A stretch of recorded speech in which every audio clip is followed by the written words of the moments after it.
Hi, my name is Etsuko Ichikawa, and I will be showing my work at the museum in the coming month, which I'm really looking forward to. The title of the exhibit is Broken Poems of Fireflies, and it will consist of a room-sized installation using uranium glass and 3 short films that I created in response to Fukushima nuclear disaster that occurred in my home country of Japan in 2011.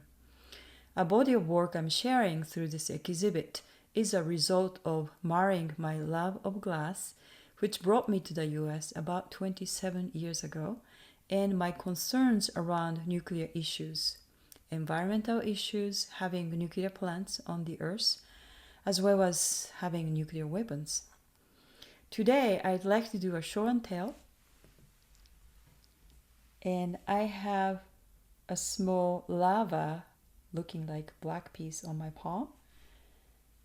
And this is a piece that I received at the end of the tour at Hanford nuclear plant where I visited several years ago.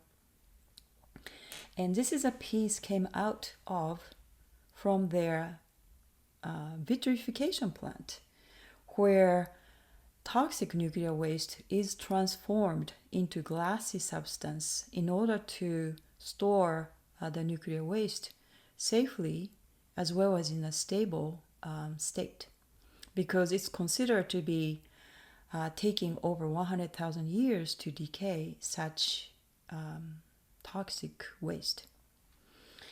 I also have this, which is really heavy. This is one of the uranium glass orbs that I'm using for the installation, Broken Poems of Fireflies. And it's a hot sculpted glass with clear glass and then blue, different shades of blues mixed in. Also, I enclosed radioactive uranium in it.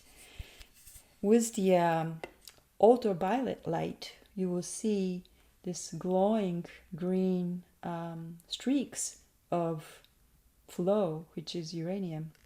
And this is kind of suggesting that this might be happening in our body.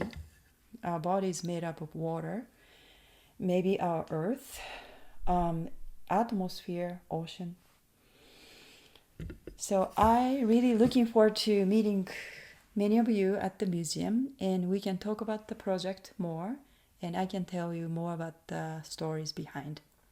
Thank you.